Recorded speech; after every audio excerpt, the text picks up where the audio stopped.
Sejam muito bem-vindos a mais um episódio do HUSF Podcast. Bom dia, boa tarde, boa noite, eu não sei que horário que você está assistindo, paz e bem. Hoje nós estamos dando início a um novo episódio para falar sobre um assunto muito importante que é o transplante de rim. E para falar sobre esse assunto, eu trouxe aqui uma mesa assim com convidados impressionantes. Aqui do meu lado eu tenho o Fernando Salomão, que já passou por 3 transplantes de rim, é isso, Fernando? Isso, exatamente, 3 transplantes. Você prefere Fernando ou Salomão? Salomão. Salomão. Isso. Muito bem-vindo. Muito obrigado por aceitar esse convite. Gente, o Salomão, ele tá muito requisitado nesses últimos dias. Já é o 3º podcast que ele participa, tá? Não é pouca coisa, não. Aqui na minha frente eu tenho o Dr. Alexandre Arrebola, que é nefrologista lá do nosso HUSF, responsável pela hemodiálise. É isso, doutor? Perfeito. Sou nefrologista do HUSF, já fazem 15 anos, né? Já faz 15 anos que eu tô à frente da nefrologia do HUSF. Muito obrigado pelo convite, obrigado pelo café do Frei aqui, também um cafezinho delicioso, muito bom. Salomão, que eu já conheço, né? Das diálises, das nossas lutas lá, né, Salomão? Exatamente. Muito bom. E o André, que também conheço há muito tempo, fizemos residência junto, então tem bastante história aí. Muito obrigado. E temos aqui o doutor André, vamos ver se eu falo certo, doutor André Baracate. Isso. É isso mesmo? Baracate. Tem o T assim puxadinho no final. T puxadinho. Então isso. Tá bom, seja muito bem-vindo, doutor André, que também é nefrologista e é especialista, a gente pode dizer assim, em transplante renal? Isso, eu fiz aí a residência em São Paulo, me mantive muito perto dos pacientes transplantados, então eu tenho uma bagagem razoável para compreender a situação e dar andamento aos casos. Perfeito, eu acho que a gente tem aqui um time de respeito, né? O transplantado 3 vezes, o nefrologista que cuidou dele e o especialista em transplante renal. Sejam muito bem-vindos, eu agradeço muito a presença de vocês. Mas antes da gente começar a conversar, vocês já tomaram o cafezinho do Frei? Eu tomei já, né? Já tomei. Gente, eu vou tomar mais café, mas alguém quer café? O café tá ótimo. Alguém mais aceita café? Eu aceito mais um gole, porque tá delicioso. Obrigado. Tá bom, obrigado. Pessoal, a gente sempre traz café. Na verdade, desde o nosso último podcast, a gente tem trazido café. Ele sempre fez parte aqui do nosso cenário. A gente vende lá no HUSF. É só no HUSF que vende esse café, mas a gente tem trazido no podcast também para mostrar que ele é gostoso de verdade, que a gente toma de verdade, tá? Não é só enfeite do cenário. E a gente gosta de reforçar que tanto a venda do café quanto a venda do própolis, aqui a gente tem própolis em spray, tem própolis em pomadas, própolis em gotas, né? A gente tem obras, o HUSF é uma das mais de 70 obras da Associação Lar São Francisco na Providência de Deus, e a gente algumas obras dependem exclusivamente da venda desses produtos. Então, se a gente não vender o café, se a gente não vender a própolis, muitas vezes essas obras, elas podem acabar.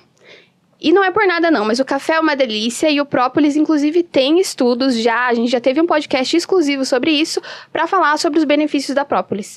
Então, se você estiver interessado tanto em ajudar, quanto conhecer os benefícios, procure o HUSF, tem vários pontos de venda, né? Tem a própria hemodiálise, o doutor tá aí para comprovar, a gente tem a radioterapia, diretoria, tem relações médicas. Se eu estiver esquecendo de um, depois a gente coloca na legenda também. Mas colaborem, tanto comprando quanto divulgando pra gente também, tá bom? Dando início, então, ao nosso bate-papo aqui, a gente vai falar sobre transplante renal. Eu queria dar início perguntando pro Salomão. Salomão, eu sei que agora você tá muito conhecido por conta dos 3 transplantes renais. Isso, exatamente. Só que você tem aí uma vida além do transplante renal. Exatamente. Quem é Fernando Salomão? Então, Fernando Salomão é uma pessoa muito sonhadora e que, de gratidão por ter recebido tantas oportunidades, né, de estar vivo, eu retribuo com o amor que eu tenho resgatando animais, né? Então, eu tenho um santuário de proteção animal com mais de 300 animais diversos que moram comigo e milhares de animais salvos, né? Então eu digo que os animais me salvam mais do que eu a eles e sou grato, né, a Deus e aos meus médicos, né, que tanto cuidaram de mim e às famílias que disseram um sim para doar o órgão do ente querido naquele momento de dor e salvar vidas como a minha foi salva, né? A sua história aí com o resgate de animais, ela vem antes do transplante renal? É uma história que se mistura? Isso, se mistura. Eu tenho o santuário já há uns 15 anos e meu primeiro transplante foi há 23 anos atrás. 23 anos atrás. Isso, que foi o primeiro transplante, foi um rim doado pela minha mãe. Nesse período eu fiquei 9 meses na hemodiálise e recebi o primeiro transplante, um rim da minha mãe. Nossa, é impressionante essa Isso. história. Daqui a pouco a gente vai falar um pouquinho mais sobre isso. Tudo bem. Doutor Alexandre, vamos lá. O senhor que tá ali o tempo todo com os pacientes, né, que precisam fazer hemodiálise. Qual que é o primeiro sinal que um paciente tem que ter, que uma pessoa tem que ter, que tem alguma coisa errada com o rim, que ela precisa procurar ajuda? Perfeito, ótima pergunta. Assim, a doença renal é uma doença silenciosa, né? É uma doença que quase não dá sintomas e quando ela vai dar sintomas já está num estágio muito avançado de doença renal. Então é muito importante ficar atento aos fatores de risco para a doença renal, né? Porque o diagnóstico de doença renal é muito fácil de ser feito. É feito por exames baratos, simples e que tem disponíveis pelo SUS no Brasil todo, em qualquer unidade básica de saúde do Brasil inteiro, né? Então, principalmente pacientes com diabetes e hipertensão, eles precisam dosar creatinina no sangue, né? A creatinina é uma substância que o rim filtra e olhar um exame de urina para ver se tem proteína na urina, né? Que a proteína também não é para passar, o rim é um filtro do organismo. Quando está passando proteína, significa que o filtro tem uma lesão, né? Significa que o filtro não tá bom, tá deixando passar. Igual o filtro da nossa casa, se passar sujeira no filtro, opa, a gente tem que trocar a vela do filtro, né? Como eram as antigas talhas de barro, né? Agora, então, são exames fáceis de fazer, exames de urina simples e creatinina, ou um exame que chama microalbuminúria isolada, que a gente ainda vê mais, tem uma sensibilidade maior, né, para fazer o diagnóstico. Então, todo mundo que tem diabetes e hipertensão, é obrigatório fazer esse exame pelo menos uma vez por ano, dependendo do caso, até 2 vezes por ano. Além disso, tem outras doenças, né? Pacientes que tenham doenças como doenças cardíacas, doenças sistêmicas, pacientes que usam muito anti-inflamatório, tem pedra nos rins, infecções de urina, pacientes com doenças genéticas, principalmente aqueles pacientes que são parentes de primeiro grau de pacientes com doença renal em diálise, né? Eles precisam avaliar, procurar o médico da UBS, um clínico, para fazer o exame de funcionamento do rim, tá? Às vezes a gente precisa também fazer um ultrassom. A doença renal, ela causa muito hipertensão e retenção de sal, né? Retenção de sódio, que é o rim também que controla a nossa quantidade de sódio e líquido no corpo e a nossa pressão arterial. Então, um dos principais sintomas, ou melhor, dos primeiros sintomas que a gente começa a ver é começar a subir a pressão, ter um pouquinho de inchaço. Então, a pessoa que tiver hipertensão obrigatoriamente precisa avaliar como está o funcionamento dos rins e o inchaço também, né? Mas principalmente diabéticos, hipertensos, idosos e parentes de primeiro grau de doença renal precisam avaliar como que estão os rins, tá? Então, exames simples, fáceis de fazer. Independente da idade, doutor? Independente da idade. Pressão alta e diabetes no jovem mais ainda, né? Se for pressão alta, é uma doença que costuma aparecer lá a partir dos 40, 50 anos de idade. Então, pacientes que começam a ter pressão alta antes dessa idade, a gente precisa avaliar o rim, que é uma das principais causas de hipertensão, que a gente chama de secundária, né? Uma hipertensão por alguma outra doença. Então, isso é muito importante, essa avaliação, sim, porque a avaliação precoce a gente consegue retardar a progressão da doença renal para que o rim não entre em falência, que aí sim tenha que fazer hemodiálise ou diálise peritoneal e o transplante renal, né? Que são as 3 formas de terapia de substituição do rim, né? A gente não pode viver sem os rins, são órgãos vitais, mas graças a Deus a gente tem terapias que substituem o funcionamento do rim para a gente manter os pacientes vivos, né? Certo. Doutor André. Sim. Quando a gente fala sobre rim, transplante renal, muitas vezes as pessoas que estão em casa podem não ter essa compreensão, né? Qual que é o papel do rim no organismo? Se a gente tivesse que resumir, o doutor comentou sobre uma vela, a gente pode dizer dessa maneira? O rim, ele é um órgão duplo, né? Nós temos o direito e o esquerdo, e ele é importante para manter o equilíbrio do nosso organismo. O que o rim faz?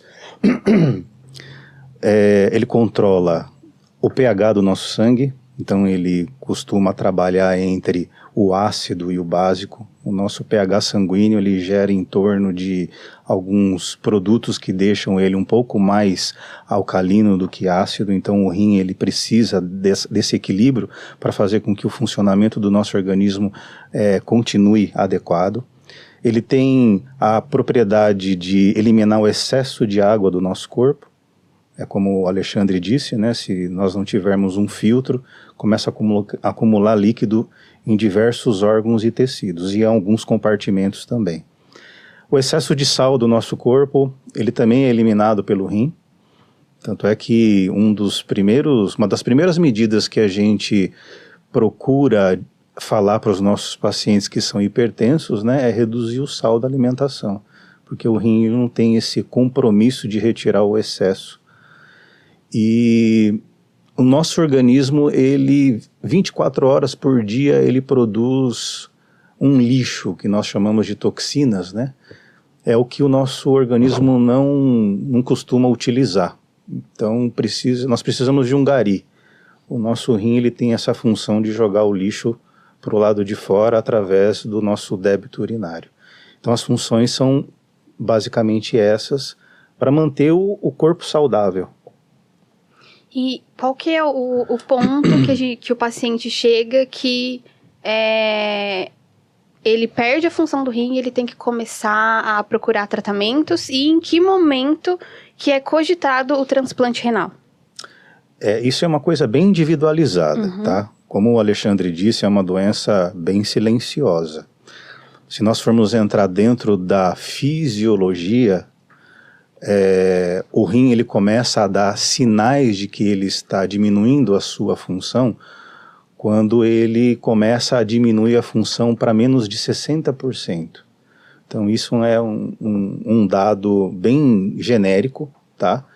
Não são com todas as pessoas que acontece, mas a gente procura estabelecer esse ponto de partida. De 60% para baixo, o rim passa a filtrar menos, a produzir menos hormônio, a ter uma incapacidade maior de controlar a pressão arterial. Para que o paciente comece a desfrutar desses sintomas, o rim já precisa começar a atingir uma função menor ou igual a 15%, que é o limite que nós, né, da Sociedade Brasileira de Nefro, a Sociedade Internacional de Nefrologia, utiliza para começar a querer convidar o paciente a fazer parte dos pacientes renais dialíticos, né? Ou seja, abaixo de 15%, alguns pacientes precisam dessa ajuda da hemodiálise ou da diálise peritoneal. Perfeito. Salomão, quando que você percebeu, quais foram os sinais que o seu corpo deu de que tinha alguma coisa errada? Então, eu tinha 19 anos. Muito jovem. Muito jovem, estava em plena faculdade, tinha acabado de casar e comecei a passar mal e inchar os pés. Aí fui no médico, ele foi avaliando e também tinha muita ânsia, né? E avaliou, daí ele viu que já estava praticamente parado, fui já direto para hemodiálise, né? Então, é um baque pela primeira vez a gente entrar numa clínica de hemodiálise e ver tantas pessoas, tanto sangue para fora, né, nas máquinas, aquilo assusta demais a gente. Mas depois, estando lá, né, o carinho das técnicas de enfermagem, da equipe médica, é importantíssimo para os pacientes, né? Eu sempre falo isso, né? Aquele trabalho excessivo que eles têm, mas nos ajudam demais, a brincadeira que eles fazem. Então, para mim, foi isso. Foi inchaço e ânsia. Então, já viu que as minhas taxas sanguíneas já estavam, né, totalmente fora. Daí, iniciei a diálise e já foi direto com fístula, né, pelo braço, né. E como é que estava a sua vida nessa época? Porque a gente pode falar, a gente pensa às vezes que a pessoa não faz nada, né? A pessoa não trabalha, não estuda, não tem uma vida. O que você fazia nessa época? Como que era a sua rotina? Então, eu continuei a faculdade, estava no 2º ano, eu me formei em Direito, né? Não exerci, porque a gente continuou com a empresa que tem da família e já tinha os meus animais, né? Então, o que me dava força para continuar, né, com a diálise, é sair da diálise sabendo que eu tinha um propósito, uma causa que eu tinha que continuar, né, independente de estar ali na máquina, e aquela causa me dava força de lutar pela minha vida e com perspectiva de sair, né, da máquina com um possível transplante, né. Então, como eu disse na primeira vez, foi 9 meses de hemodiálise, recebi o primeiro transplante da minha mãe, foi o tempo que ela levou para fazer inúmeros exames para ver se estava tudo certo com ela. Ela está bem hoje, mesmo após mais de 20 anos, doou um órgão. Então, tem muita gente que tem medo de doar um órgão, com medo de ficar com um rim, né? Então, a minha mãe é uma prova viva, ela está fazendo 70 anos, tem uma vida totalmente ativa, salvou a minha vida, só que após 10 anos de transplantado, eu tive um AVC, entrei em coma. Aí no coma tive paradas, embolia pulmonar, enfim. No voltar do coma, voltei sem sequela física, porém o rim que eu tinha recebido da minha mãe parou. Daí eu já voltei direto para a hemodiálise de novo, né? Aí fiquei 1 ano e meio na hemodiálise, recebi o segundo transplante da fila. Por isso que eu tanto incentivo a doação de órgãos, né? Porque um sim de uma família me salvou dessa segunda vez, desse segundo transplante. Esse segundo transplante eu fiquei com ele 8 anos, aí veio o Covid. Fui internado, tive 2 apagões também. Mas você pegou a Covid? Peguei a Covid, fui internado em São Paulo, peguei no auge, que morria 3, 4 mil pessoas, né, no dia. E de lá eu realmente achei que eu não fosse sair, né? E a minha maior preocupação sempre foi os meus animais, né? Quem iria ficar com 300, 400 animais, né? E eu sempre ficava visualizando eles, né? Até me emociona um pouco de lembrar, né, depois quando a gente sai com as palmas dos médicos, aquela coisa toda, né, e com o meu histórico, muitos pacientes, né, que era imunossuprimido, igual eu era, a grande maioria dos meus amigos morreram com Covid, né, e a gente acha que também não ia passar, eu achava que não iria conseguir, né, mas depois do segundo apagão voltei, só que o Covid levou meu rim, aí que voltei na clínica, Dr. Alexandre. Fiquei mais ou menos 4 anos e meio lá, direto na hemodiálise, firme e forte, com todo o cuidado, né, que a HUSF tem. E, graças a Deus, há 2 meses atrás, recebi um sim novamente e estou com o meu 3º transplante, né, e continuando minha vida normal, né. Doutor Alexandre conhece bem, né, o Salomão, né, doutor? Foram Perfeito, 4 anos aí de convivência? 4 anos a mais do que 4, né, de convivência com o Salomão, um paciente que sempre foi também uma força pra gente, um incentivo, né, ver a vontade dele de viver, de cuidar, né, o bom astral dele, sensacional, né, que quando a gente fala de doença renal e hemodiálise, todo mundo tem muito medo, né, de ter que fazer diálise, e aí quando os pacientes vão lá, né, a gente leva os pacientes para conhecer a diálise antes de iniciar, porque eles morrem de medo de fazer diálise. E aí vem que não tá lá as pessoas sofrendo, passando mal, né, não tem aquele clima fúnebre que parece, né, muito pelo contrário, um alto astral, né, para a gente poder trabalhar. Mas o pior da doença renal, Rafa, não é nem a hemodiálise. O grande fardo da doença renal é a doença cardiovascular, né? De cada 20 pacientes com doença renal, só um vai chegar na hemodiálise, porque os outros 19, eles vão falecer de doença cardiovascular. Então eles vão ter muito mais infarto, AVC, né, vão ter doenças cardíacas, como insuficiência cardíaca e morte súbita cardíaca, tá?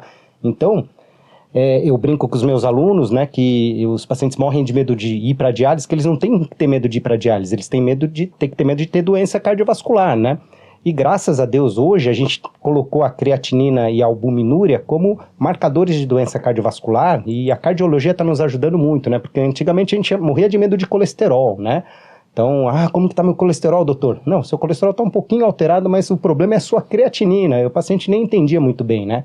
Hoje a cardiologia tem trabalhado muito mais solicitando creatinina, albuminúria, na rede tem pedido muito mais, né, aumentou, porque a gente estima que 10% da população brasileira tem a doença renal, então são aí 18 milhões de pessoas, e infelizmente metade ainda não tem o diagnóstico, né, então isso é uma estimativa. Tá vivendo e não sabe que tem doença renal, e isso é um risco muito, muito alto de ter uma doença cardiovascular. Muito mais do que ter o colesterol alto, por exemplo, né? Então, quando você tem um colesterol muito alto, você tem de 4 a 5 vezes mais chance de ter uma doença cardiovascular. Na doença renal, isso pode chegar, nas fases iniciais, a 8 vezes mais, e nas fases avançadas, até 50 vezes mais. Então, assim, é um fardo muito pesado que a doença renal traz consigo, né? Que é a doença cardiovascular. Então, esse é o grande desafio, a gente tentar melhorar a qualidade de vida do paciente, tentar melhorar a doença cardiovascular, como o próprio Salomão teve um AVC Isso. com idade jovem, 30 né? Com anos. 30 anos, quer dizer, não é para ter um AVC com 30 anos, mas isso vem da carga da doença renal, Tá né? correlacionado. Então, tá correlacionado, Isso. infelizmente. Uma coisa que o Salomão falou que eu fiquei com curiosidade, doutor André, sobre o transplante. Tem transplante renal de pessoa viva e de pessoa que já veio a óbito, né? Como que é feita essa seleção? Depende muito se é compatível, é isso? Isso, correto. Quando a gente começa a avaliar um paciente disposto a receber um órgão, nós damos a opção para ele ou ficar numa fila de doador falecido, ou se ele tiver a disponibilidade em família, até o 4º grau de parentesco, fora o cônjuge, ele pode receber um órgão de doador vivo, tá? Começando pela doação de doador falecido, o paciente, ao adentrar a hemodiálise, ele vai sofrer um protocolo de coleta de sangue. Essa coleta de sangue manda o soro dele para um banco de dados. Esse banco de dados é formado por uma identidade genética do paciente, e essa identidade genética, ela faz parte da coesão entre quem vai receber e quem vai doar. Então, por exemplo, o Salomão, ele recebeu um doador vivo e 2 doadores falecidos. Isso, exatamente. Isso. Então, no segundo transplante, ele já fez uma compatibilidade entre quem iria receber e quem iria doar. Mesmo no doador falecido, hoje, nós procuramos a melhor identidade entre quem vai receber e quem vai doar. Por quê? Porque nós nos preocupamos nos primeiros 6 meses até o 1º ano com a rejeição. Então, aquele que tem a melhor compatibilidade sanguínea é a que tem a melhor sobrevida do enxerto. E uma coisa bem curiosa é que o Salomão, ele fez o primeiro transplante doador vivo, que foi a mãe, que tinha uma compatibilidade genética. Depois ele recebeu um doador falecido, que provavelmente não tinha compatibilidade nenhuma.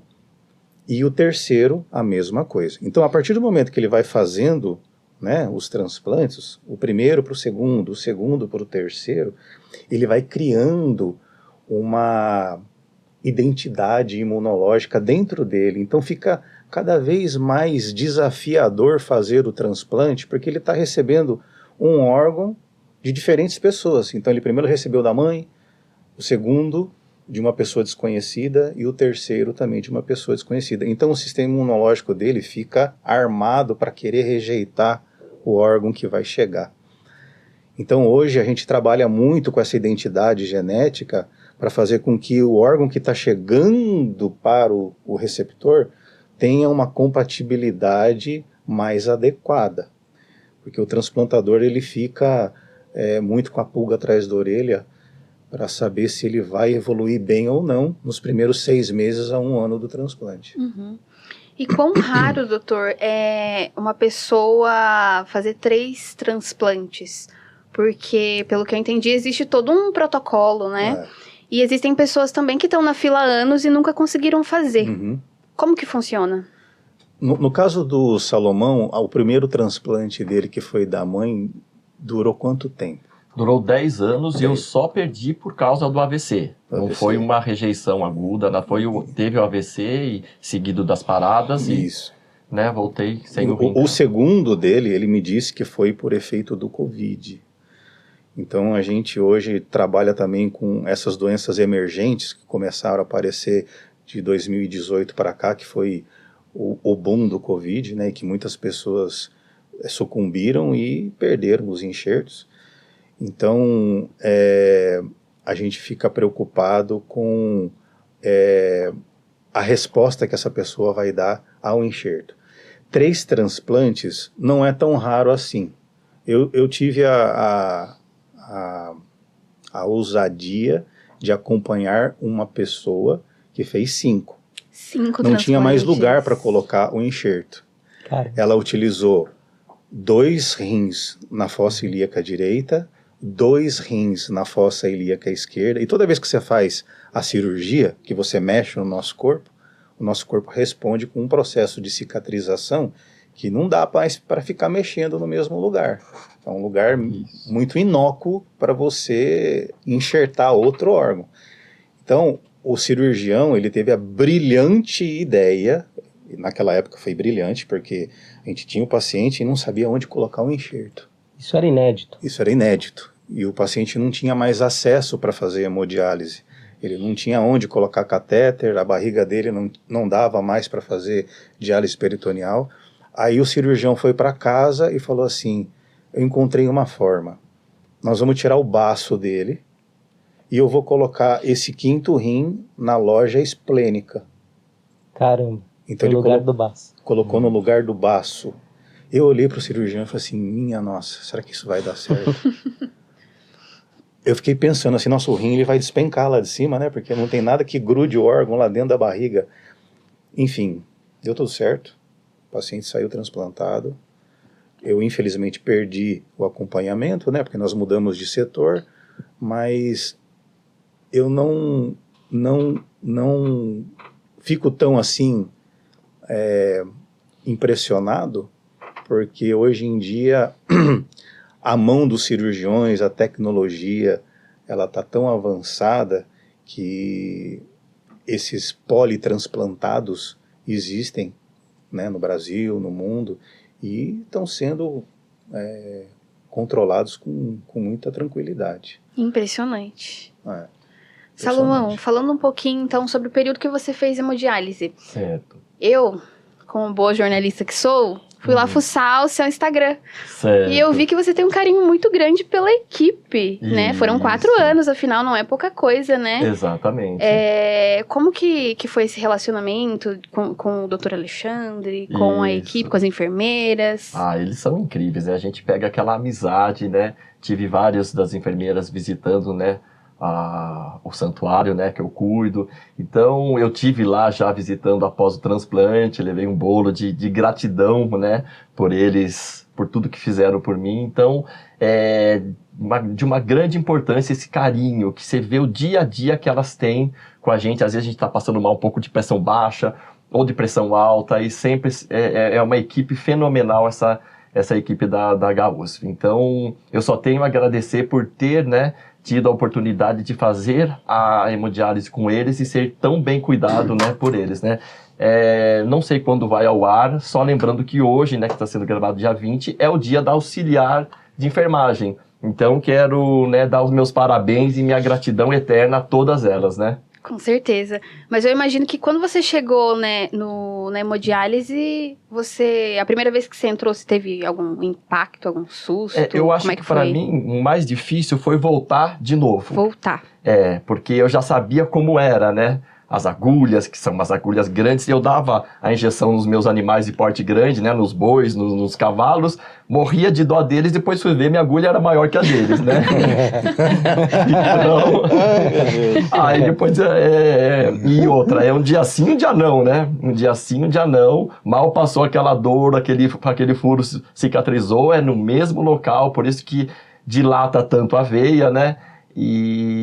Mas assim, tem que ter muita força, né? O que eu falo, os pacientes que estão em hemodiálise tem que ter uma força, os que desanimam, infelizmente, não conseguem, né? E acreditar na fila nacional de doação de órgãos, né? Acreditar no SUS, porque por essa fila eu recebi um órgão de Sergipe que foi trazido para cá, porque dentre todos os pacientes inscritos, aquele órgão o melhor seria para mim, entendeu? Então, é um sistema que eu digo que é quase que perfeito, né? Então, eu só tenho que agradecer, né, a saúde que o Brasil oferece pra gente, e eu sempre fui, tanto na hemodiálise quanto os transplantes, todos feitos pelo SUS. Todos feitos pelo SUS. Isso, todos feitos pelo SUS. E pra quem não sabe, a hemodiálise não é assim, não é 10 minutinhos não, tá, gente? Não. São quantas horas, Salomão? 4 horas ligado na máquina. 4 horas ligado na máquina, não é Isso. pouca coisa. Doutor Alexandre, como é que funciona uma máquina de diálise? A máquina de diálise é uma máquina que a gente chama de proporção, né? Onde a gente vai pegar uma proporção entre água e um banho de diálise que a gente fala, e vai passar em volta de um capilar, que é um filtro, né? Fazendo as trocas com o paciente. É uma máquina bem complexa, extremamente cara, exige uma manutenção também constante, né? E precisa de um tratamento de água também que seja muito cuidadoso, né? Então a gente precisa de uma água que seja praticamente H2O mesmo, né? Então a gente tem os tratamentos com osmose reversa para fazer essa água ficar uma água ultra pura. E aí a gente usa banhos que vão ter bicarbonato, que o paciente com doença renal ele deixa de produzir bicarbonato, né? Regenerar o bicarbonato e deixa de eliminar ácido. Então aquele pH que o André falou no começo começa a se tornar ácido, isso dá muito problema de saúde, né?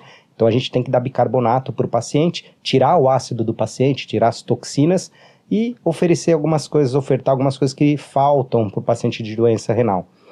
A máquina, infelizmente, não substitui perfeitamente o rim, né? A gente chama de rim artificial, mas ela não é uma substituição perfeita. Então, o paciente com doença renal, ele tem que tomar muitos remédios, tem que usar remédios para anemia, para controle do metabolismo do cálcio, fósforo, do osso, né? Que eles começam a ter doenças ósseas. Às vezes precisa tomar remédio de pressão e também eles precisam fazer uma restrição muito importante alimentar, né?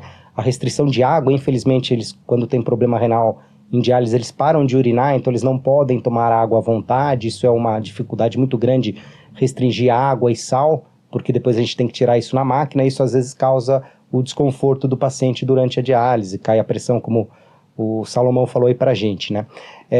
E tem que alguns alimentos que eles não podem também ficar comendo por causa do potássio, faz mal. Por exemplo, a carambola, que é uma fruta, tem uma toxina que eles não podem comer, senão eles podem até morrer se comer carambola, né? Então, assim, tem várias restrições de potássio, de fósforo, de sal, de água. Aí pega o diabético, que também não pode comer açúcar, então é um desafio, né? Então, por isso que a gente tem uma equipe multiprofissional lá, multidisciplinar, que vai do médico, enfermeiro, que é fundamental, os técnicos, né, que não são nossa linha de frente, mas também tem assistente social, psicólogo, nutricionista, né, o pessoal da farmácia, mesmo o pessoal administrativo, todo mundo trabalhando junto, né?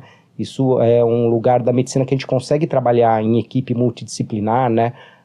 Claro, o trabalho do médico é muito importante, mas não está acima dos outros profissionais de saúde, isso é muito legal lá, e às vezes o profissional de saúde está na linha de frente, tem até mais importância nesse cuidado direto, né, com o paciente. Então a humanização se faz muito necessária nesse contexto, né, e o HUSF sempre teve esse olhar de tentar fazer um tratamento mais humanizado, mais carinhoso, né, deixar esse ambiente um pouquinho mais leve, mais tranquilo para a gente. Então eu tenho muito, muito orgulho, né, uma honra poder trabalhar com essa equipe maravilhosa lá também, que consegue fazer essa humanização, e o dia que a gente não está muito bem, eles nos ajudam, né? Então isso é muito legal. E falando desse tratamento, a gente está em ampliação da hemodiálise, né, doutor? Está em ampliação, a gente está trocando o pneu, né, com o carro andando, trocando o pneu com o carro em movimento. Então a gente está com uma demanda muito grande de pacientes. Infelizmente a doença renal crônica é o mal do milênio, né? Ela tem crescido muito a incidência da doença renal, porque a população está vivendo mais, né? Então a gente está vivendo, a expectativa de vida aumentou, e as doenças, infelizmente, relacionadas à obesidade estão aumentando muito, hipertensão, diabetes, e aumentando mais hipertensão e diabetes. A gente está cuidando melhor desses pacientes com hipertensão e diabetes, eles também estão vivendo mais. E aí começam a ter mais problemas de doença renal crônica. Então, cada vez mais a gente recebe, tem um ambulatório gigantesco, uma demanda reprimida gigantesca de pacientes renais, né? Inclusive, nesse momento, tem 2 pacientes internados aguardando vaga para começar a diálise. Então, a gente está ampliando para praticamente dobrar o número de máquinas, né? A gente já está fazendo 4 turnos por dia, então a gente tem 8 turnos semanais ali de diálise, né? Então, vai dobrar para aumentar essa capacidade para dar vazão a essa demanda que a gente tem muito grande, né? Então, mas é um desafio agora para a gente fazer a reforma com os pacientes por lá, né? Então, e os pacientes, graças a Deus, a grande maioria tem entendido, né, que vai ser para o bem deles mesmo, né? Melhorar toda a instalação. Então, tá dando tudo certo, graças a Deus. A nossa hemodiálise é a única que atende o SUS na região Bragantina, é isso? A única que está atendendo o SUS na região Bragantina é a nossa hemodiálise. A gente tem nas cidades vizinhas algumas diálises. Aqui em Bragança tem uma outra diálise, mas só trabalha com convênio por enquanto. Eles ainda não conseguiram credenciamento para trabalhar com o SUS, né? Atibaia tem 2 diálises, 3 diálises na verdade, mas todas de convênio, né? E cidades que trabalham com o SUS próximos, acho que Itatiba e Amparo, né? Agora o resto toda a região vem para cá. Mesmo Itatiba e Amparo são diálises pequenas que também não dão conta de de toda a demanda. Então, pacientes de Amparo, região do Circuito das Águas, vêm para cá. A gente pega, assim, são mais de 19 cidades, né, que a gente atende na região. Então, e tem toda a dificuldade, inclusive, do transporte, né? Não são só 4 horas de tratamento, né? São 4 horas 3 vezes por semana, fora o deslocamento, né? Então, tem pacientes que vêm de longe, e aí pega a ambulância, pega as estradas, né? O transporte até aqui e volta. Então, por isso, essa equipe multiprofissional, a assistente social ajudando, sempre tentar melhorar o transporte. E não podemos deixar de citar também os motoristas, né? O pessoal que traz, né? Com muita paciência, né? Traz os pacientes e enfrenta essa dificuldade. Então, é uma luta diária, mas, graças a Deus, no Brasil, a gente tem o SUS que consegue, né? Dar conta do recado nessa área da diálise, né? Quer dizer, precisa melhorar muito, é óbvio, né? A gente luta muito por isso, mas graças a Deus o suporte a gente consegue fazer sim. E é impressionante, gente. Não sei se as pessoas que estão assistindo a gente já tiveram a oportunidade. Eu já passei lá na hemodiálise, era 11 e pouco da noite. O meu carro estava estacionado lá e tinha ainda van de Águas de Lindóia, de Atibaia, de todas as cidades da região. E eu fiquei curiosa, eu fui perguntar para as meninas lá da hemodiálise que hora que fecha a porta, o horário que coloca a chave na porta. Elas me falaram 2 horas da manhã. É o quarto turno, né, doutor? A gente tá trabalhando das 5 da manhã e o último paciente acaba terminando a diálise umas 11, mas aí tem todo o trabalho de bastidores, né, de preparar as máquinas para o dia seguinte, preparar soluções, toda a parte de limpeza, né, que é fundamental. Então, ali a parte das funcionários de apoio de limpeza, copeira, né, então é feito ali o lanche do paciente no setor, né, então isso é todo esse bastidor. Então, realmente, tem dia que fica o pessoal da limpeza fazendo as terminais, varam à noite limpando. Tem o pessoal técnico que vai fazer a desinfecção do sistema. Uma vez por mês, eles varam à noite fazendo toda essa limpeza, desinfecção, né? Então, é um trabalho que, para funcionar durante o dia, tem todo um trabalho de bastidores sensacional que é feito lá, né? Que a gente acaba não vendo, né?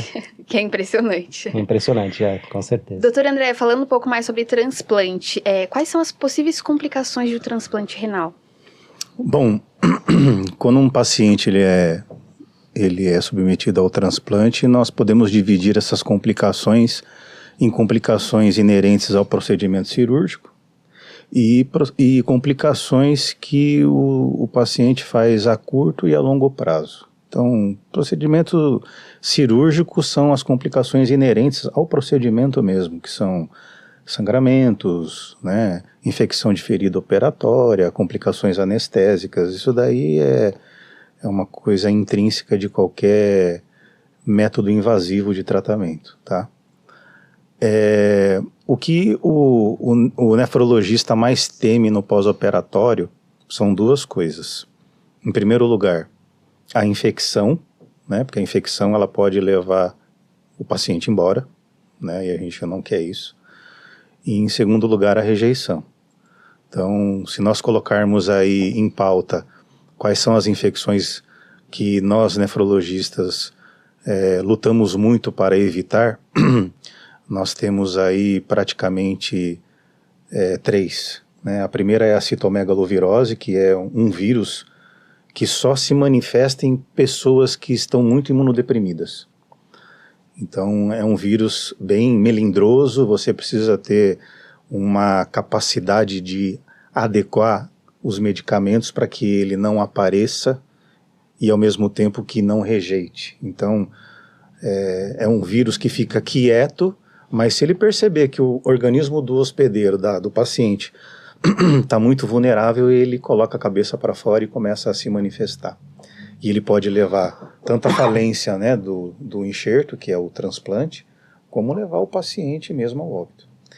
Em segundo lugar, nós temos as infecções oportunistas por fungos, tá? Dentre eles nós temos aí o pneumocistis, que é um fungo meio protozoário, tem algumas características de um, características de outro, e que causa uma pneumonia muito grave e que também pode levar o doente ao óbito.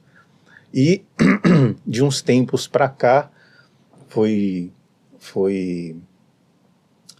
encontrado aí a presença de um vírus, que é um vírus muito comum na população e que começou também a se manifestar nos imunodeprimidos, que é o poliomavírus. O poliomavírus, ele é um vírus que, no caso do transplantado, ele traz mais complicações para o enxerto, para a perda do órgão. Essa perda do órgão pode acontecer tanto a curto como a longo prazo. Então, dentro da infecção, a gente procura resumir nesses 3 pilares e a gente está fazendo aí um equilíbrio dos medicamentos para que eles não reapareçam. Com relação à rejeição, a rejeição também é talvez o nosso maior dilema, né? O dilema de manter o doente sempre bem coberto com as medicações imunossupressoras, a ponto dele não rejeitar, mas também a ponto de não causar tanta sequela pelo abuso dessas medicações. Então é sempre um equilíbrio. A rejeição, ela pode acontecer nos primeiros 6 meses, depende muito da compatibilidade que nós conversamos na outra ocasião. Toda vez que uma pessoa desenvolve essa rejeição, o enxerto fica mais fraco. Então você imagina um órgão sofrendo a rejeição e sendo martelado por anticorpos, mesmo que você consiga tirar o paciente da rejeição, aquele órgão ele não vai ser como era antes, ele vai ficar com cicatrizes, vai ficar disfuncional. Então ele perde um pouco, né, da funcionalidade dele. Então isso a longo prazo faz mal, né? O tempo de sobrevida do enxerto ele encurta um pouco. Então, a gente procura trabalhar as medicações para que sempre haja esse equilíbrio entre evitar a rejeição e impedir as complicações. Depende também do médico e muito, né, da compreensão do paciente em tomar os medicamentos. Por exemplo, eu tive aí, semana passada, um paciente que eu admiti na clínica de diálise, que ele simplesmente teve a ousadia de parar de tomar as medicações, porque ele disse para mim que foi uma bobagem que ele fez, ele não sabe nem de onde ele tirou Meu Deus. essa conduta, né, que veio na mente dele. Foi um ato, acho que, de rebeldia, e ainda que o rim durou 2 anos. Ele parou de tomar de forma assim aleatória, de forma não respeitosa com relação aos horários. O rim ainda, né, teve aí uma sobrevida de 2 anos com muita disfunção, e na semana passada ele adentrou a diálise para recomeçar todo o processo. Então eu dei esse exemplo mais para a gente saber que o rim transplantado, ele é comandado por 2 pessoas, né, para o médico que está propondo o tratamento para o paciente e principalmente para quem está recebendo. Então quem está recebendo precisa ter a noção de que a vida dele vai mudar. Então ele não vai ser um ser humano, né, que vai poder fazer de tudo, que vai poder comer de tudo. Então ele tem que respeitar todas as regras para manter o enxerto funcionando. Mesmo transplantado, ainda existe essa limitação de alimentação? Sim, claro, porque as medicações, elas sofrem muita interferência entre elas, porque são medicações que você toma ao mesmo tempo várias, né? Então existe uma interferência de uma com a outra, e alguns alimentos interferem na absorção. Então existe todo aí um protocolo a se seguir, orientações, horários pré-determinados para você evitar todas essas complicações. Uma curiosidade que surgiu agora, doutor, toda pessoa que faz hemodiálise, ela pode passar por um transplante, ou tem alguém que vai ficar o resto da vida fazendo hemodiálise? O Alexandre disse bem no comecinho aqui do podcast que é uma forma de substituição desse rim que você perdeu. Por exemplo, o Salomão ele fez 3, perdeu os rins primitivos dele e foi submetido a 3 transplantes. Agora tem aqueles pacientes que ou optam por ficar na diálise, eu conheci vários que optam por ficar na diálise. Tem pacientes aí com 30 anos de diálise, fazendo tratamento dia após dia, com fístulas, catéteres, e que não querem experimentar, né, essa outra página da vida que é o transplante. E tem aqueles que têm a contraindicação. Eu acho que dentro das contraindicações, a mais importante é aqueles pacientes que têm algum tipo de câncer metastático, né? Ou seja, ele sofre de câncer, está em hemodiálise e o câncer não está tratado, então ele é colocado de fora. Por quê? Porque não adianta transplantar um paciente com câncer, porque o câncer vai se alastrar. Segundo, alguns pacientes que têm doenças cardiovasculares gravíssimas, que você precisa primeiro tratar essa doença, porque esses pacientes não aguentam o procedimento cirúrgico e muito menos a indução anestésica. Por exemplo, pacientes com insuficiência cardíaca grave são pacientes que não toleram nenhum procedimento invasivo. Ultimamente tem se transplantado pacientes HIV positivo.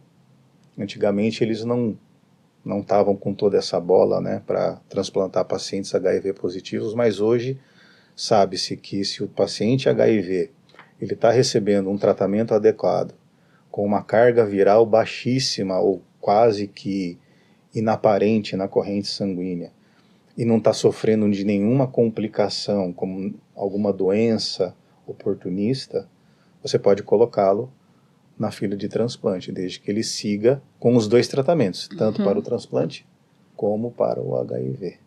Então, basicamente são essas duas contraindicações: doenças cardiovasculares graves, né, e pacientes com câncer em tratamento. Agora eu fiquei impressionada que tem realmente pessoas que não querem passar pelo transplante. Exatamente. Talvez por medo, não sei, por medo da cirurgia. Olha, eu acho que isso daí é uma questão psicossocial importante, tá? Eu já encontrei alguns pacientes que encontraram dentro da própria hemodiálise uma vida social que lhe trazia muito bem-estar.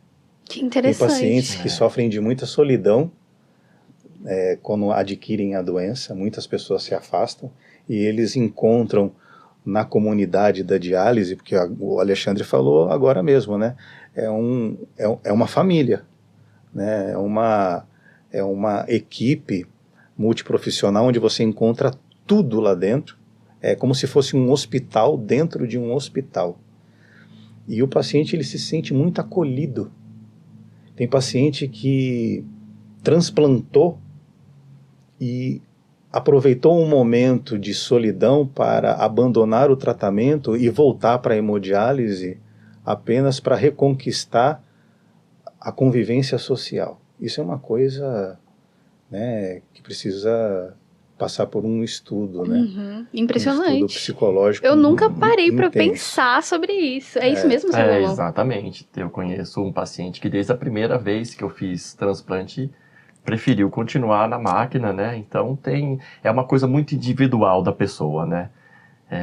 Ou talvez por medo também da cirurgia, ou por essa questão social também e de convivência, né? Só uma observação do que o doutor falou de paciente que perdeu o rim por deixar de tomar o remédio. Onde eu fiz o transplante, que é no Hospital do Rim em São Paulo, tem um painel lá dizendo que no mês de abril 7 pacientes perderam o enxerto, o transplante, por deixar de tomar remédio. Então é uma coisa que a gente tem que tomar consciência que a gente nunca vai estar curado. A medicação tem que ser constante, né? Porque às vezes passa 5, 6, 7 anos transplantado, eu estou bem, vou deixar de tomar o remédio, né? Ou às vezes os próprios familiares falam, por que você está tomando tanto remédio, você está super bem, sabe? Então, às vezes a falta do conhecimento, isso tem que vir do paciente, da explicação do médico para o paciente, que tem que ser constante a medicação, senão, né, o corpo adquire aquela resistência e acaba rejeitando, que foi o que aconteceu com esses 7 pacientes, né, lá no Hospital do Rim, né. E voltando ao assunto da hemodiálise, realmente muitos pacientes preferem continuar lá para essa questão social mesmo, desse convívio. Às vezes a pessoa é muito sozinha, gosta, né, daquele convívio, do carinho das enfermeiras, da companhia dos outros pacientes. Então é uma coisa muito individual e também acho que não dá pra gente julgar, né? Falar, nossa, eu jamais conseguiria ficar, tanto é que a vida inteira eu lutei para sair da máquina, né?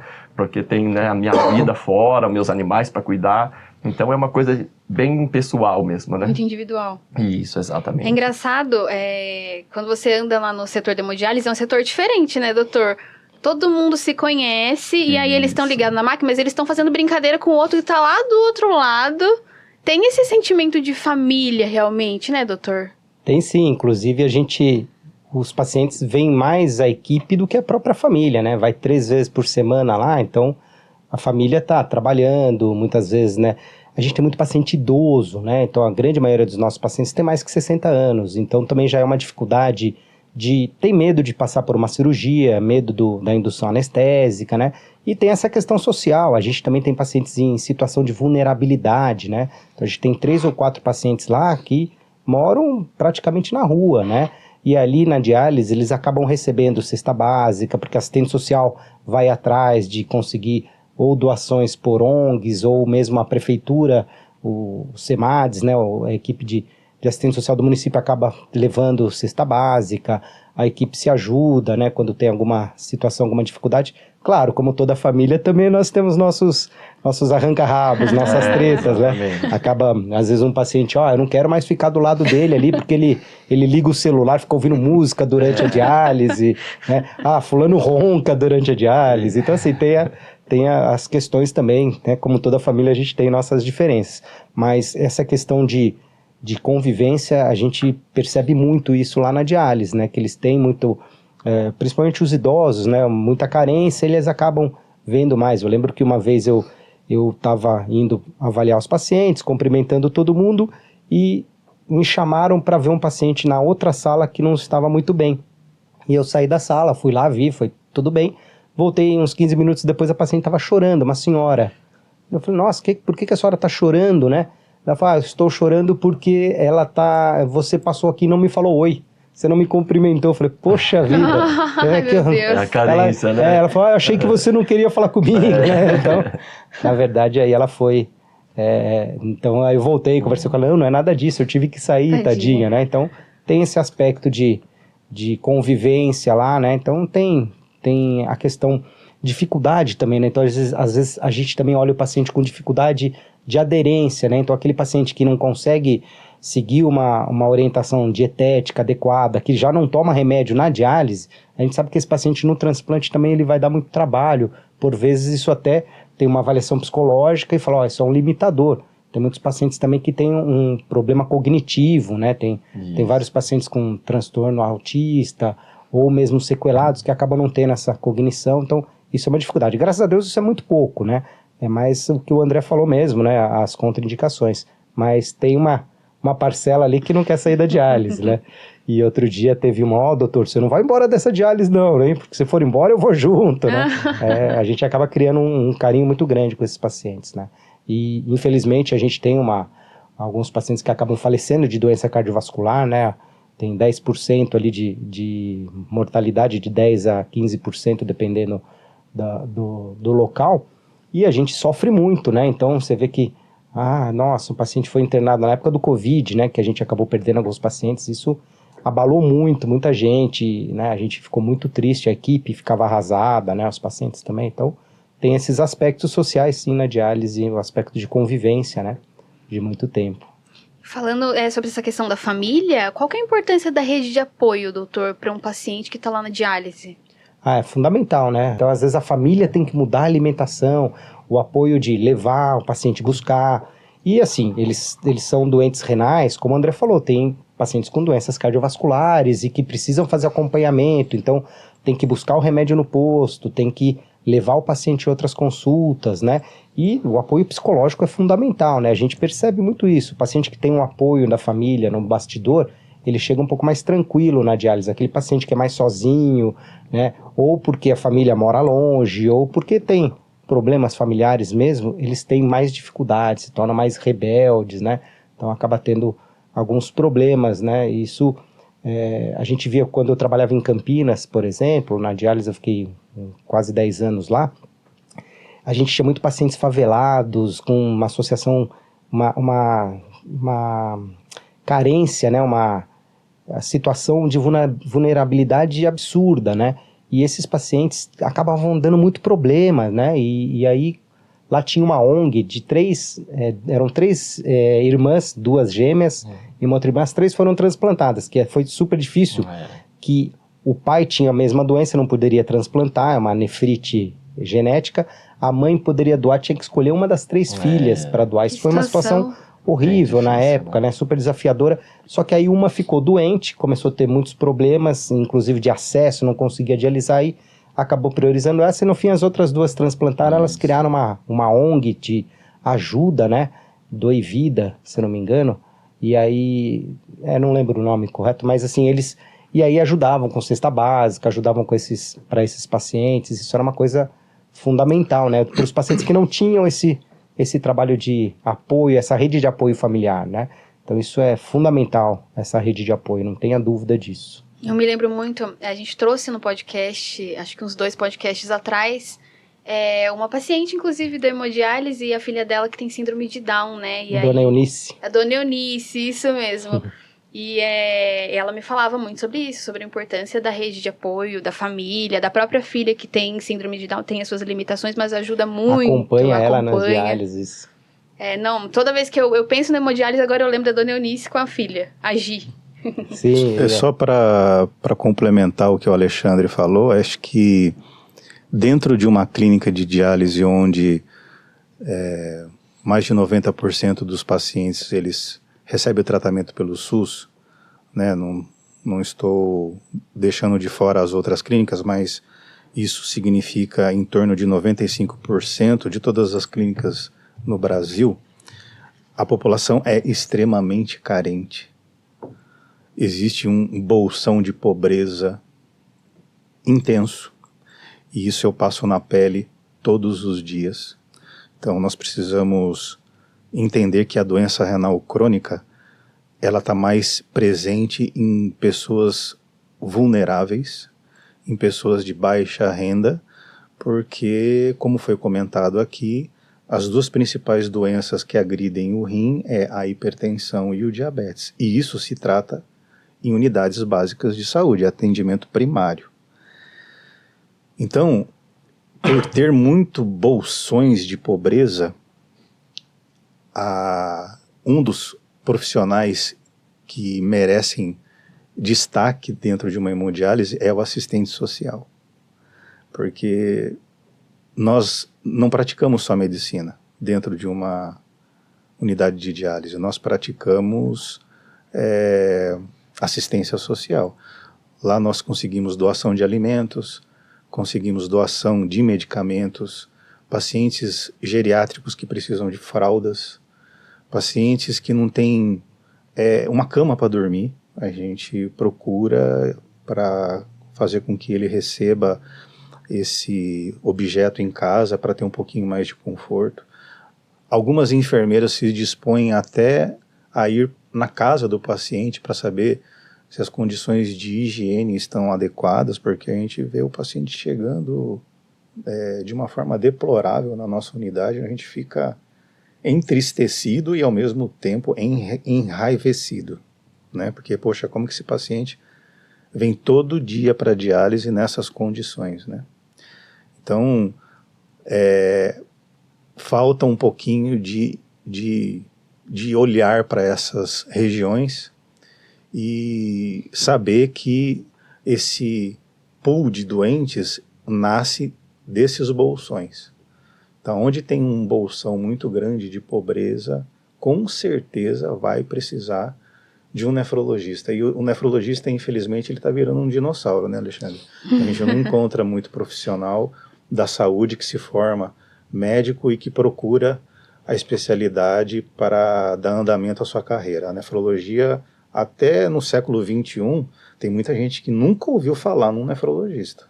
É impressionante. Não é uma carreira instagramável, né, André? Não é uma carreira instagramável, não dá muito exatamente. glamour. O Instagram hoje ele está lidando muito com a futilidade, né?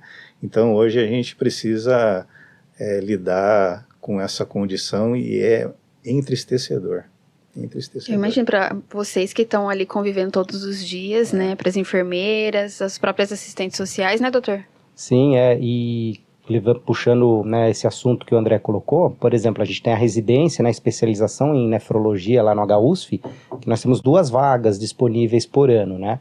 Aí o médico que se forma depois de 6 anos faz 2 anos de especialização em clínica médica e depois vai fazer mais 2 anos de especialização em nefrologia. Então são 10 anos aí para poder se especializar, né? Então não é fácil, é duro, tem que estudar bastante, com o ganho na residência é um ganho, infelizmente, muito baixo, né? Então, o que acontece? Muitos médicos terminam a residência de clínica médica e precisam trabalhar, precisam seguir a vida, acabam não indo na nefrologia. Então, atualmente eu tenho 4 vagas, mas só tenho 2 residentes, né? Então, esse ano não teve procura para prestar, né, residência. E isso não acontece só em Bragança, nas grandes escolas, né? Então, por exemplo, no Hospital do Rim, lá na nefrologia, eles estão com 3 vagas a menos, né? 3 residentes a menos, né? Em Rio Preto, uma residente de clínica médica nossa foi fazer em Rio Preto, né? A Helena ia fazer com a gente, acabou indo para Rio Preto, lá perto da família. E lá também, eles têm 10 vagas, estão com só 7 residentes, né? Então, assim, infelizmente, cada vez menos o médico está querendo se formar nefrologista por conta do desafio de se formar e depois esses desafios do dia a dia, né? Só eu e o André que somos loucos e gostamos desse desafio desde o começo. E também não é a especialidade que te traz uma remuneração muito alta, né? Então a gente brinca que o nefrologista tem que gostar mesmo, porque senão não faz, né? Tem Então, que ter um chamado ali tem que ter um chamado, pra nefrologia. Eu não sei o que é, mas é um chamado. Exatamente, é um chamado. Que a gente faz, né? Mas é muito desafiador, né? Infelizmente, esse cenário. E no Brasil, no mundo todo, na verdade, né? Os Estados Unidos também é um país que faltam nefrologistas, na Europa, né? Mas no Brasil mais ainda, né? É muito difícil a gente conseguir. Será que falta um incentivo, doutor? A gente pode colocar dessa maneira também? Também, né? A gente trabalha, por exemplo, com a Coreme, né? Com a Comissão de Residência Médica, e tem trazido cada vez mais os alunos, a Liga de Nefrologia, para levar a parte encantadora, né? Eu estou falando que a gente não sabe o chamado, mas a gente sabe sim, né? Que olha só o Salomão que está aqui, né? Esse carinho que a gente recebe ali, né? Então isso é sensacional, né? Quando você consegue, o paciente que está desesperado, às vezes até entrando em coma por conta de uma doença renal, aí você faz uma diálise, melhora a vida dele. A diálise, por incrível que pareça, ela melhora a qualidade de vida do paciente que está com uma doença renal muito sintomática, né? E depois faz um transplante que aí melhora muito mais a qualidade de vida ainda. Então essa gratidão que a gente recebe, isso não tem preço, né? Então, assim, isso é sensacional. Eu costumo dizer que o nefrologista é aquele profissional juramentado. Acho que dentro da medicina, quando a gente faz o juramento de Hipócrates, né?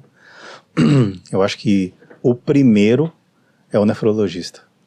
É o profissional juramentado. Ele coloca a mão em cima da Bíblia e fala: eu juro que eu vou cuidar das pessoas. E a gente casa com os pacientes. E a gente casa com os pacientes, exatamente. É isso mesmo, né, Salomão? Exatamente. O nefrologista é casado com o paciente. Muito tempo juntos, né? Muito tempo juntos e cuidando da gente no dia a dia, né? Eu, igual falava, tinha vezes que eu tinha que fazer 4 vezes por semana, né? Então, a gente tem um convívio muito grande com toda a equipe, né? E o apoio deles é fundamental pra gente. E a máquina ali, às vezes, a gente... No meu caso, principalmente, que abusava um pouco, né, da questão de alimentação que não podia. Já cheguei a ser internado em outubro por comer alimentos básicos, tipo, ou banana ou alguma coisa, aí já com potássio estourando, então, né, com quase um princípio de infarto. Meu Deus. Mas aí leva uma bronca, né? Do doutor depois. Eu sempre tomei umas broncas dos doutores, né? Imagina. Imagina, né? Mas, assim, aquela bronca... que é necessária, né? Que é necessária, mas graças a eles e a toda a equipe, né? A turma lá da hemodiálise segue firme e forte. E eu torcendo cada vez mais, né? Igual o doutor chegou aqui, eu perguntei, mais alguém transplantou, né? Que é uma felicidade muito grande para mim saber que muita gente transplantou. Essa questão também que o doutor falou, tem paciente que não quer fazer o transplante para não perder talvez um benefício que receba. Então só tem aquele benefício, então tem um receio de perder o benefício por ser transplantado. Eu já ouvi algumas vezes a pessoa dizer isso, eu acabo meio me entristecendo, né, por isso, porque a qualidade de vida do transplantado, né, é infinitamente assim, melhor do que quem está ali dia a dia necessitando da hemodiálise, a disposição é outra, né, mas aí a condição, né, que a pessoa tem, às vezes não deixa seguir em frente para entrar na fila de transplante, né? Acho que a situação da da hemodiálise é muito delicada, né? É. Como vocês colocaram. Tem uma questão social, Isso. tem uma questão psicológica, uma questão muito particular de cada paciente, né? Isso. Tem uma palavra que eu ouvi muito nessa mesa hoje, eu acho que muita gente pode não entender, que a gente podia esclarecer, que é a sobrevida após o transplante. Como que a gente pode explicar isso para quem tá em casa? Quer falar? O André acho que é melhor. A sobrevida, né, a gente divide em sobrevida tanto do transplante em si, que é do órgão, e sobrevida do paciente que recebeu o órgão. Só fazendo um parênteses aqui, quem doa o rim, como ele precisa ser uma pessoa dotada de saúde plena, né, não existe nenhuma nuance com relação ao que pode acontecer com ele no futuro, desde que ele siga uma cartilha de vida saudável. E também a gente não pode também prever se no futuro ele vai adquirir alguma doença crônica, como por exemplo uma hipertensão, um diabetes, que às vezes é até herdado de família ou de comportamento, tá? Mas voltando para a sobrevida, né? A sobrevida do enxerto é uma coisa, a sobrevida do paciente é outra. Sobrevida do enxerto, quanto tempo esse rim que foi transplantado vai durar no corpo de quem recebeu, né? Por exemplo, o Salomão recebeu o terceiro hoje. O primeiro durou 8 anos, né, Salomão? O primeiro durou 10 anos. 10 anos. O segundo 8 anos. 8 anos. Então, 10 e 8 é a sobrevida do enxerto. O enxerto, ele precisa viver dentro de uma batalha. Ele não pode ser rejeitado do organismo. E ele também precisa enfrentar as complicações que vêm das infecções e das consequências do uso das medicações, que são medicações que trazem muitos efeitos colaterais. Então esse enxerto ele acaba sofrendo diversos ataques e ele vai se envelhecendo precocemente. Usando a palavra envelhecendo para não entrar muito em detalhes, né, mas ele vai diminuindo a sua vida útil. Tá? Então existem diversos mecanismos para você diminuir essa vida útil dele. Tem paciente que morre com o enxerto funcionando. Então a gente não fala mais de sobrevida do enxerto, a gente fala de sobrevida do paciente. Por exemplo, pacientes que têm problemas cardiovasculares e que vão ter um infarto na vida, ou um derrame cerebral na vida, ou até mesmo morreram de morte por conta de acidentes de trânsito. Então isso é a sobrevida do paciente, tá? Os efeitos colaterais das drogas que deixam a pessoa imunodeprimida para aceitar um enxerto, eles comprometem a corrente sanguínea, comprometem o nível do colesterol, comprometem o funcionamento do próprio rim, comprometem o funcionamento do coração. Então, quando você resolve transplantar um doente, ele não fica só à mercê do cuidado do nefrologista, ele fica também da equipe multidisciplinar, né? Então ele precisa passar num cardiologista, ele precisa passar às vezes num pneumologista, precisa passar num ortopedista por conta de problemas ósseos. Então, sobrevida de enxerto é uma coisa, sobrevida do paciente é outra. Mas não é que o transplante tem um prazo de validade, a gente não pode dizer assim. Não. Nós conversamos sobre prazo de validade com relação ao tipo de transplante que você faz. Por exemplo, o transplante doador falecido, geralmente, por não ter compatibilidade, ele dura menos. Tá. Transplante de doador vivo que tenha uma boa compatibilidade, ele dura mais, né? Eu tenho pacientes com 25 anos de transplante, 30 anos de transplante. Doador falecido, por não ter identidade genética e por estar sempre sofrendo, né, aquela batalha diária de não ser rejeitado, às vezes acontece um escape imunológico e ele vai agredindo o rim. E também por ser um órgão que não aguente tanto o efeito colateral das drogas. Então vou te dar um número que não é cabalístico, é um número que está dentro da expectativa de vida do enxerto. Um doador falecido, a sobrevida dele está em torno de 7 a 14 anos. Tá? 7 a 14 anos. Então essa é uma expectativa. A gente não tem um meio termo, mas sobrevive entre 7 a 14 anos. Agora o doador vivo, dependendo muito da identidade genética, o tempo é indeterminado. Perfeito, doutor. A gente já tá encaminhando aí pro final, eu já tô vendo ali no cronômetro 1h09 do nosso podcast, mas antes eu não posso deixar de perguntar pro doutor Alexandre. Doutor, quando a gente fala de rim, as pessoas falam tome muita água, consuma esses alimentos, realmente, qual que é o impacto da alimentação e o que as pessoas fazem que compromete o rim? Perfeito, a alimentação saudável com certeza vai ajudar a você prevenir a doença renal, né? Ainda mais tendo em vista que a grande parte dos pacientes tem a diabetes e hipertensão, e a alimentação está extremamente relacionado ao tratamento dessas doenças, né, de diabetes e hipertensão. Então, assim, o paciente precisa ter uma alimentação saudável e isso faz parte da nossa saúde, e o rim vai sofrer também como toda a nossa circulação, né? Então, a gente sempre orienta que as pessoas façam atividade física, pelo menos 3 vezes por semana, né? Ter, além da atividade física, uma alimentação com pouco sal, com pouco ultraprocessados, então os alimentos mais in natura possível, ou minimamente processados. Então, evitar alimentos industrializados, porque eles são cheios de conservantes, com aditivos fosfóricos, que a gente fala que isso vai atrapalhar a circulação, inclusive a doença renal. E manter uma ingesta hídrica adequada, né? Então a gente deve urinar mais ou menos em torno de 2 litros por dia, de 1,5 a 2,5 litros, mas em média 2 litros, claro, no dia mais quente a gente vai ter que tomar um pouco mais de líquido, no dia mais frio um pouquinho menos, né?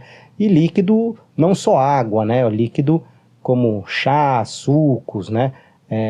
Frutas, né? Então a ingestão de líquido é muito importante. Isso, de uma maneira geral, a não ser que sim, a gente que trabalha muito fechado acaba não tomando muito líquido, então hoje em dia está se cada vez mais usando as garrafinhas para a gente manter essa hidratação, mas de uma maneira geral, os jovens não têm muito problema com a ingestão de líquido, isso a gente vê mais nos idosos, né, que acabam até mesmo por envelhecimento do centro cuidador da sede lá no cérebro, eles acabam não tendo muita sede, então esses pacientes a gente tem que ficar às vezes forçando um pouquinho para ele tomar, né, e eles não conseguem muito tomar água, e aí a dica é de gelatina, de sopas, de chás, né, coisas que sejam palatáveis e que os pacientes gostem de aumentar a ingesta hídrica dessa maneira, que não seja também um esforço ficar lá tomando água, né, mas também tomar muito não é legal, né, então em média de 2 litros de ingesta hídrica por dia seria o ideal. Tem algumas situações como pedra nos rins, né, que aí o paciente precisa tomar mais líquido para diluir mais a urina para que ela não fique concentrada e não forme os cristais que vão formar pedra, né? Então, na nefrolitíase a gente orienta a tomar um pouco mais de água, tá? Mas o cuidado maior seria a ingestão baixa de sal, né? Então, comer menos sal, porque o sal é um dos piores inimigos aí pro rim, né? É o que a gente brigava lá, né, Salomão? Comer menos sal, dar uma segurada aí, porque acabava aumentando a pressão, retendo líquido, né? Isso não é bom nem pro coração, nem pro rim, né?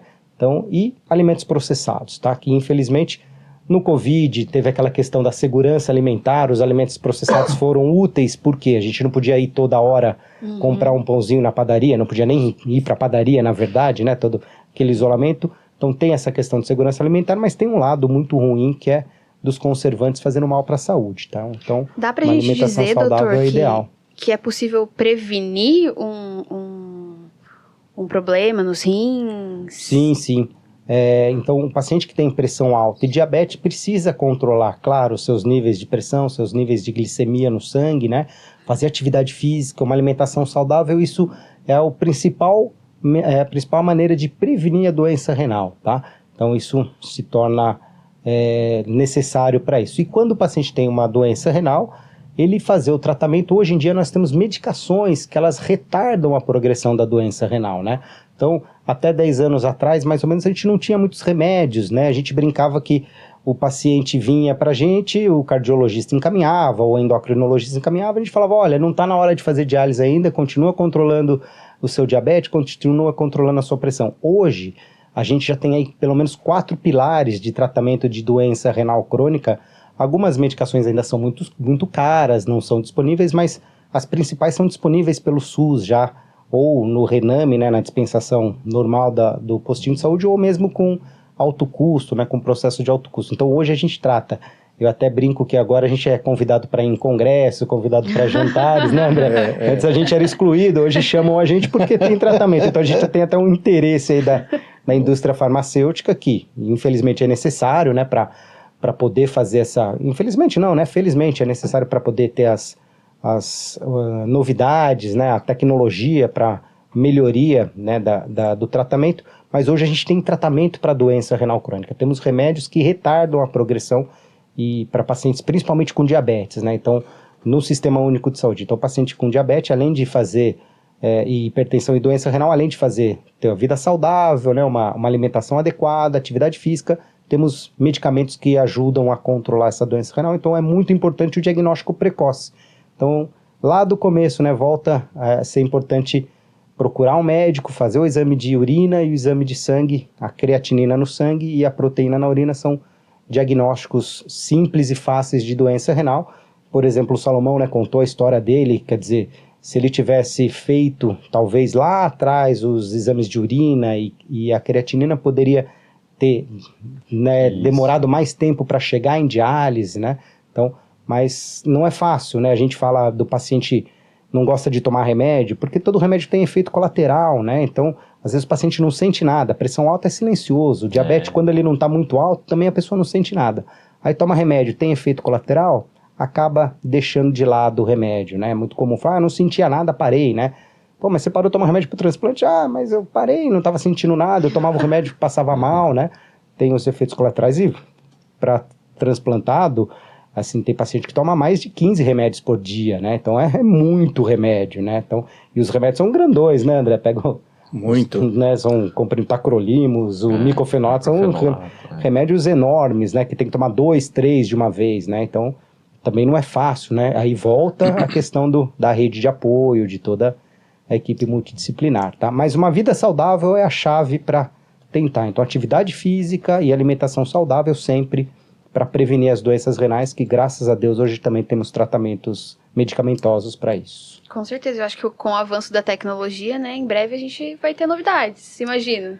Talvez. Já estamos tendo, né, por exemplo, essas medicações como essas canetas que são tratamentos para diabetes, né, como o Ozempic, né, a semaglutida, a liraglutida, são medicamentos que diminuem o peso também e retardam progressão de doença renal e de doença cardíaca, então tem um efeito. Quando bem utilizadas, são medicamentos sensacionais, né? Então temos as gliflosinas, né?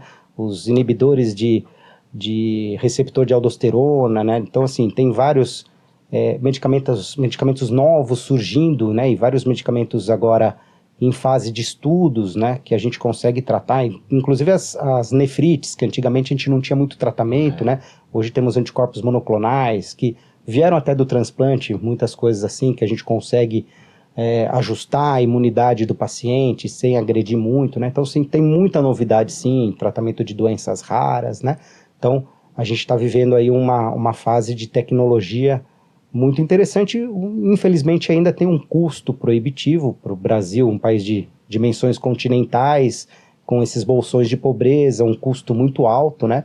Mas que a gente está batalhando sempre, né? A Sociedade Brasileira de Nefro, por exemplo, está sempre lá no Congresso pedindo para ajustar o tratamento, né? O reajuste na diálise, né? Então, porque ainda é muito difícil, mas é uma batalha que graças a Deus a gente está conseguindo vencer, né? Tá? Eu acho que um ponto que a gente não pode deixar de citar aqui é a importância da doação de sangue, né? Na hemodiálise usa-se muito sangue. No meu transplante eu precisei usar 4 bolsas de sangue. Então, né, para quem puder, né, estar indo fazer a doação de sangue é muito importante e salva vidas, como a minha já foi salva várias vezes, desde a primeira vez, né? Que eu estive na hemodiálise, já tomei várias bolsas de sangue, então você que está assistindo aí, doe sangue, salve vidas, às vezes um ato ali de você ficar 1 horinha ali doando sangue, você salva a vida como a minha e de vários amigos foram salvos e de outros pacientes da hemodiálise. Sensacional. Sem dúvida. E o nosso hemonúcleo, inclusive, a gente está com o estoque crítico para tipagem de sangue RH negativo, principalmente O e B. Então, a gente tá com essa campanha, né? A gente já divulgou aí para toda a imprensa também, nas redes sociais. Então, você que tá assistindo, que puder ajudar a gente, colaborar com a doação de sangue, a gente precisa, as pessoas precisam, e uma única doação você pode salvar até 3 vidas, né, Salomão? Isso. Bom, para finalizar, então, vou pedir para o Salomão dar um recado para quem está em casa, incentivando a doação de órgãos, não é, Salomão? Certo, exatamente. Foi o que salvou a sua vida. Foi o que salvou minha vida. Muitas famílias têm o receio, né, naquele momento da perca do seu ente querido, de doar ou não os órgãos, né? E graças ao grande incentivo, a gente está aumentando muito, mas ao mesmo tempo a fila aumenta muito, né? Muita gente perdendo o órgão. Então, salvar a vida de uma pessoa que você não conhece é um ato de tamanha grandeza e que já salvou, né, a minha vida e de tantos amigos meus. Então, o que eu peço é converse com a sua família, porque a gente nunca sabe o momento e o lado que a gente vai estar. Eu estive do lado do precisar, né? E a gente também nunca sabe qual família vai estar nesse ponto, ou qualquer um pode chegar a perder um órgão. E também, nessa questão de doar, a gente também nunca sabe o momento que pode acontecer, né, com alguma família, um acidente, um AVC, que vai estar apto essa pessoa a ser doadora. Então, desculpa, o mais importante é você conversar com o seu familiar. Eu sou doador, eu não sou doador, porque a decisão final é da familiar. Então, quem, né, sentir tocado, divulgue, comente, fale sobre a doação de órgão, doação de sangue, que isso é muito importante. E agradeço demais, né, por ter sido chamado para estar conversando. Estou sempre à disposição. Obrigado mesmo. Bom, eu gostaria de agradecer também pelo convite, pelo café do Frei, que estava delicioso. Tomei umas 2 xícaras aqui, foi sensacional. Muito bom poder conversar com o André, um amigo de longa data, o Salomão, que se tornou um amigo além de paciente, né? A Rafa, que a gente tem conhecido há pouco tempo, mas já tem um carinho aí também. A importância do tema, né? Como o Salomão falou, lembrar que até pela legislação brasileira é a família que decide se vai doar ou não. Então, externar o seu desejo, né? Com a família, sim, eu sou doador, eu quero que meus órgãos sejam doados, vai salvar muitas vidas, né? Então, existem pesquisas mostrando que a maioria quer ser doadora, mas chega na hora a família fica com esse receio. Então, sim, precisa avisar a família, né? Mas muito obrigado, e se deixar, eu e o André vamos ficar falando aqui por muito tempo, né? A gente gosta de falar. Obrigadão. Bom, eu faço as palavras do Alexandre, as minhas palavras, a do Salomão também, as minhas palavras. Sendo um pouquinho técnico, em relação ao doador vivo, eu quero que todo mundo saiba que quem doa não perde absolutamente nada, ganha muito amor das pessoas. Não existe idade para se doar. Existem pessoas que salvam vidas sendo octogenários, septagenários, ou seja, eles têm a coragem de entrar dentro do centro cirúrgico, né, serem invadidos e retirados um órgão para salvar uma vida com 70, 80 anos de idade, desde que sejam gozadores de plena saúde. E eu só tenho a agradecer a vocês, porque é um tema extremamente complexo, precisa ser mais debatido mesmo, manter a sociedade informada, e agradeço a todos. Perfeito, eu agradeço a todos vocês, a presença de vocês, tenho certeza que foi muito importante para a gente esclarecer um pouquinho, né, sobre doação de órgãos, sobre o rim, como é que funciona o rim, a hemodiálise. E convido você que está assistindo a gente, né, que continue acompanhando as nossas redes sociais. Vamos ver se eu lembro que todo episódio eu esqueço, @USF_Braganca, tanto no Instagram, Facebook, TikTok e também no YouTube. Não deixe de acompanhar as nossas redes sociais. E manda também o tema do próximo podcast, porque nós estamos trazendo os episódios conforme vocês estão solicitando. Então, muito obrigado pela participação de todos vocês e até um próximo episódio.